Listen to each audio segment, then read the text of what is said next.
استاد صاحب ایسا بھی ہوتا ہے کہ بعض لوگوں کو اگر دعوت دی جائے نا تو وہ کہتے ہیں میں تو سوتا ہی رات کو 4 بجے ہوں تو فجر میں اٹھوں گا کیسے؟ اب اتنی دیر تک رات کو جاگنا اور پھر فجر میں نہ اٹھنا، اس کے بارے میں کیا فرمائیں گے؟ دیکھیے آپ کو جو جواب دیا نا تو آپ کو تو جواب دے دیا ہے، اللہ تعالیٰ کو بھی یہی جواب دینا قیامت والے دن کہ یا اللہ وہ پرابلم یہ تھی کہ میں 4 بجے سوتا تھا نا تو اس لیے نہیں پڑھ سکا. تو اگر یہ وہاں جواب چل سکتا ہے کیونکہ پہلا سوال تو نماز کے بارے میں ہونا ہے نا. حدیث مبارک میں دی ہے قیامت کے دن پہلا سوال نماز کے بارے میں ہے. اس میں کامیاب ہوا تو آگے معاملہ چلے گا، اور یہیں سے کام خراب ہو گیا تو اس کے بعد آگے بہت زیادہ گڑبڑ کے چانسز بڑھ جائیں گے. تو کیا اللہ تعالیٰ کی بارگاہ میں یہ جواب دے سکتے ہیں کہ میں جو ہے نا وہ سوتا 4 بجے تھا؟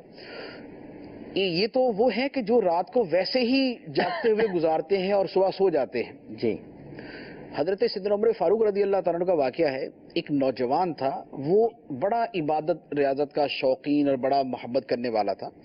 چند ایک دن سیدنا عمر فاروق رضی اللہ تعالیٰ عنہ نے اس کو فجر کی جماعت میں نہیں دیکھا تو آپ رضی اللہ تعالیٰ عنہ اس کے گھر چلے گئے. وہ زمانے کی بات ہے جب آپ امیر المؤمنین تھے، خلیفۃ المسلمین تھے. اچھا آپ اس نوجوان کے گھر گئے اور اس کی والدہ سے پوچھا کہ آپ کا بیٹا نظر نہیں آ رہا. تو انہوں نے کہا کہ وہ ساری رات نفل پڑھتا رہتا ہے نا تو اس لیے پھر فجر کی نماز گھر پہ پڑھ کے فوراً سو جاتا ہے. اچھا تو سیدنا عمر فاروق رضی اللہ تعالیٰ نے فرمایا کہ فجر کی نماز جماعت سے پڑھنا پوری رات نوافل پڑھنے سے زیادہ اہم اور افضل ہے. لہذا اسے کہیں رات کو سو جائے لیکن فجر کی نماز جماعت کے ساتھ پڑھا کرے.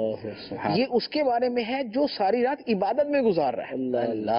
اب وہ کہ جو ساری رات محض دوست گپ شپ گھومنا پھرنا ان چیزوں میں گزار کے بولے کہ جناب میں سوتا 4 بجے ہوں اور میری اس لیے نماز نکل جاتی ہے، وہ خود غور کر لیں. نماز کی اہمیت آپ یقین کریں دل میں ہو نا. اور ویسے تو نماز کی نہیں، نماز کی اہمیت ایک جدا ہی چیز ہے، ایک جدا ہی چیز ہے. نماز اللہ تعالیٰ سے ملاقات اور مناجات کا نام ہے. بندہ نماز پڑھتا ہے تو اللہ تعالیٰ سے باتیں کرتا ہے. میں نے ایک بزرگ کا فرمان پڑھا، انہوں نے کہا کہ جب میرا دل کرتا ہے کہ میں اللہ تعالیٰ سے باتیں کروں تو میں کر لیتا ہوں، اور جب میرا دل کرتا ہے کہ اللہ تعالیٰ مجھ سے باتیں کرے تو بھی ترکیب بن جاتی ہے. تو اس سے پوچھا حضور یہ کیا بات کر دی آپ نے کہ جب آپ کا دل کرتا ہے اللہ تعالیٰ سے بات کر لے، جب آپ چاہیں تو اللہ تعالیٰ آپ سے بات کر لے. انہوں نے فرمایا کہ جب میرا دل کرتا ہے کہ میں اللہ تعالیٰ سے باتیں کروں تو میں نماز شروع کر دیتا ہوں، کیونکہ نماز میں بندہ خدا سے باتیں کرتا ہے. اور یہ بخاری کی حدیث ہے. فرمایا کہ جب بندہ جب نماز میں ہوتا ہے تو وہ اپنے رب کی بارگاہ میں ہوتا ہے اور اس سے مناجات کرتا ہے، اس سے ایک گفتگو کرتا ہے، قرب والی گفتگو کرتا ہے. اور پھر بزرگوں نے فرمایا کہ جب میرا دل یہ کرتا ہے کہ اللہ تعالیٰ مجھ سے باتیں کرے تو میں قرآن پڑھتا ہوں، کیونکہ قرآن خدا کا کلام ہے.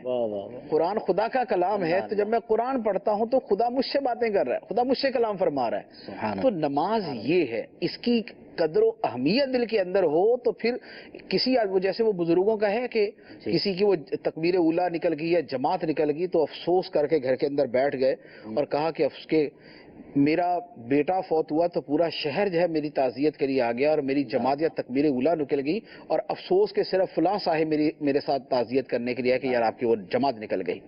تو جب اہمیت دل کے اندر ہو نا تو پھر وہ امیر سنت کی طرح نا فجر کے لیے وہ 3 الارم لگا کے جو نا وہ آدمی لیٹتا ہے کہ اس سے نہیں تو اس سے اٹھے، اس سے نہیں تو اس سے اٹھے. پھر یہ والی ہو. نبی پاک علیہ الصلوۃ والسلام سفر کے اندر جب آپ سفر فرماتے تو ایک صحابی کی لازمی طور پہ یہ ڈیوٹی ہوتی تھی کہ سب اگر سو رہے نا تو وہ جاگتے رہیں گے. اور ان کے جاگنے کی ڈیوٹی کا مین مقصد یہ تھا کہ فجر کی نماز کے لیے جگائیں گے، فجر کی نماز کے لیے جگائیں گے. حالانکہ نبی پاک علیہ الصلوۃ والسلام کا معاملہ جو ہے وہ ورا الورا ہے، لیکن اس کے باوجود ہماری تعلیم کے لیے اللہ تعالیٰ نے، ہماری تربیت کے لیے، تعلیم کے لیے اللہ تبارک و تعالیٰ نے ایک مرتبہ یہ معاملہ بھی فرمایا کہ جن صحابی کی ڈیوٹی لگی وہ خود بھی سو گئے. اچھا. اور اس کے بعد پورا وقت ہی نکل گیا اور جب سورج کی پہلی کرن چمکی تو سرکار علیہ الصلوۃ والسلام کی مبارک آنکھیں کھلی تو فرمایا کہ یہ کیا. پھر وہاں سے آگے چلے گئے، آگے جا کے جماعت کے ساتھ پھر وہ قضا بھی آپ نے ادا فرمائی. لیکن یہ ساری وہ تربیت کے لیے کہ جب اٹھنا ہے تو پھر ایک دل کے اندر فکر مندی جو ہے وہ آدمی کو اٹھا دیتی ہے. فکر مندی جو ہے نا وہ پھر بہت کچھ کروا دیتی. سیدنا عمر فاروق رضی اللہ تعالیٰ عنہ کا ایک واقعہ مجھے یاد آ گیا. جب آپ ایک قاتلانہ حملہ ہوا نا تو آپ کے پیٹ میں خنجر مارے اور پورا کھل گیا سارا، تو اب آپ بے ہوش ہو گئے. جب آپ کو ہوش آتا تو سب سے پہلے پوچھتے نماز کا وقت ہے؟